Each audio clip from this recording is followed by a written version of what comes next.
Welcome to Scary Moo. Tonight, I'm going to tell you exactly what happened when I spent a night completely alone in the infamous Scarecrow Fields. A patch of cursed farmland that locals refused to cross after dark. They say the scarecrows there are more than rotting burlap and straw. They say the scarecrows move. That they whisper. That if you spend just one night surrounded by them, you'll never be the same. I didn't believe them at first. But after what happened to me, I can never set foot in those fields again, and I'm not sure I'll ever sleep peacefully. Let me take you back to the moment I decided to do this. The legend of Scarecrow Fields has haunted my hometown for generations. Deep in the countryside, hidden by fog and overgrown hedges, lies a sprawling field scattered with over 30 handmade scarecrows.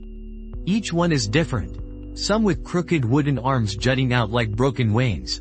Others with rotting pumpkin heads carved into twisted, grinning faces. Nobody knows exactly who made them, or why there are so many. The oldest farmers say the scarecrows have always been there, older than the barns, older than the roads. Some even claim the land itself is cursed, that the soil hungers for something more than just rain. Of course, I brushed off the stories as small-town myth. But as someone obsessed with the supernatural, I couldn't resist the dare. Spend one night in the Scarecrow Fields, alone, from sundown to sunrise. No phone, no flashlight, just a battered lantern and a notebook to document what happened.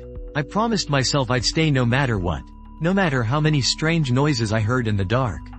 I arrived just before sunset, the sky bleeding orange and purple as I climbed over the rusted wire fence. Instantly, a wave of cold, earthy air hit me, laced with the smell of rotting vegetation and something far more pungent, like wet burlap left to fester for years. The field stretched out in all directions, the ground uneven and full of holes. Every 20 or 30 feet, a scarecrow loomed, some propped up by splintered poles, others sagging forward like they'd been hanged. Their clothes were tattered, flapping in the breeze, moldy shirts, stained overalls, even a child's red raincoat stitched to one scarecrow's frame. As I walked deeper into the field, the sun dipped below the horizon. Shadows stretched long and thin, the scarecrow's forms melting into the gloom. I set my lantern down in the center of the field, right beside the tallest scarecrow. This one was different. Its head was a canvas sack, painted with a crude smile and empty black eyes. Its fingers, if you could call them that, were made from bundles of dried corn husks, sharpened at the ends. My heart thudded in my chest as I stared up at it. For a moment, I thought I saw it sway, but I told myself it was just the wind. I tried to stay calm. I wrote in my notebook, listing every scarecrow I could see. I even gave them names to keep my mind occupied. Smiley, Redcoat, Broken Arm, and so on. The first hour passed quietly, except for the sound of crows cackling in the distance. But as the last glow of sun faded, an unnatural stillness settled over the field. The crows vanished, the wind died, and the only sound was my own breathing. That's when I heard it, a dry, rasping whisper, so soft I almost missed it. It sounded like burlap scraping over wood. I spun around, holding up my lantern. Every scarecrow looked the same as before, except for one. Smiley, the one with the painted sack head, seemed just a little closer. I was sure I'd left at least 5 feet between us, but now it loomed over me, its arms outstretched. I tried to laugh it off, blaming my nerves. But then I heard another sound, coming from behind me. A low, guttural groan, like someone trying to speak with a mouth full of dirt. I turned slowly, my skin crawling. The scarecrow in the red raincoat. It had been leaning to the left, almost toppled over, but now it stood straight. Its head, a rotting pumpkin, was tilted at an unnatural angle. Its carved mouth stretched wide in a silent scream. I told myself I was imagining things. That's what fear does, it plays tricks on your mind. But the whispers grew louder, like dozens of dry voices brushing against each other. Stay, stay, stay? They hissed the word over and over, swirling around me. I backed up, clutching my lantern, and nearly tripped over a root. The light flickered, and for a second, I was plunged into darkness. When the lantern came back to life, the field looked different. The scarecrows had shifted positions. I swear to you, they had moved. Smiley was now directly in front of me, blocking my path to the fence. Redcoat stood behind me, arms raised as if to grab me. The others had formed a loose circle around where I stood, their faces all turned toward me, their eyes empty and unblinking. I realized then that I was trapped. No matter which way I turned, a scarecrow stood in my way. I tried to run, but the ground was soft, sucking at my boots like quicksand. I stumbled and fell, my hands sinking into the cold, wet earth. As I scrambled to my feet, I felt something sharp jab my leg. I looked down to see a corn husk, one of Smiley's fingers, sticking out of the mud. It hadn't been there before. The whispers changed, growing more frantic. Stay with us. I could feel their eyes on me, even though they were nothing but painted cloth and carved pumpkins. I could feel them watching, waiting, hungry for something. I backed up, holding the lantern high, desperate for any sign of escape. That's when I saw the path. It hadn't been there before, a narrow trail winding between the scarecrows, leading deeper into the field.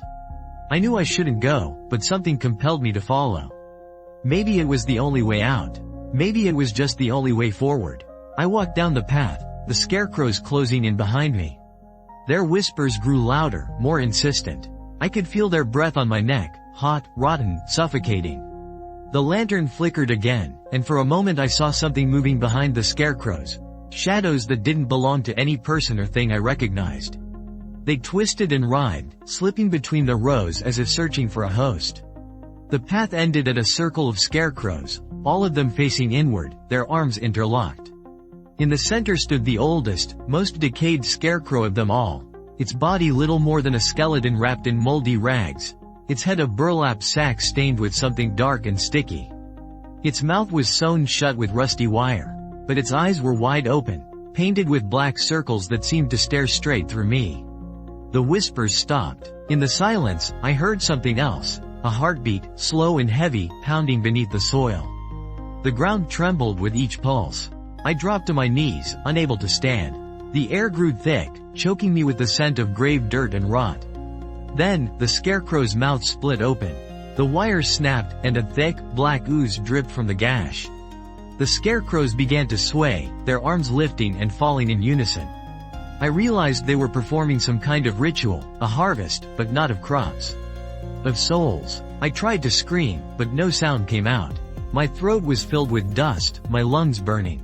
The scarecrows closed in, their hands reaching for me. I felt their fingers, cold, slick, impossibly strong, wrap around my arms and legs. They lifted me off the ground, carrying me toward the center, toward the oldest scarecrow. I struggled, kicking and thrashing, but their grip was unbreakable. The burlap sack head loomed over me, its mouth yawning wide. The black ooze splattered my face, burning my skin. I felt myself slipping away, my vision narrowing to a pinprick of light. Then, suddenly, the lantern burst into flame, brighter than the sun. The scarecrows recoiled, their bodies twisting and writhing as if in pain. I fell to the ground, gasping for air. The whispers turned to screams, echoing across the field.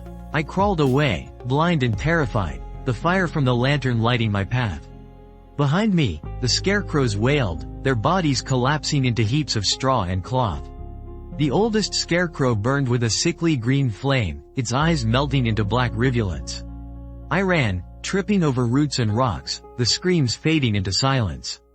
When I finally reached the fence, the first light of dawn was breaking over the horizon. I collapsed on the other side, sobbing with relief. The field looked empty now, no scarecrows, no sign of what had happened. Just a barren patch of earth, silent and still. But I know what I saw. I know what I felt. The scarecrow fields are not empty.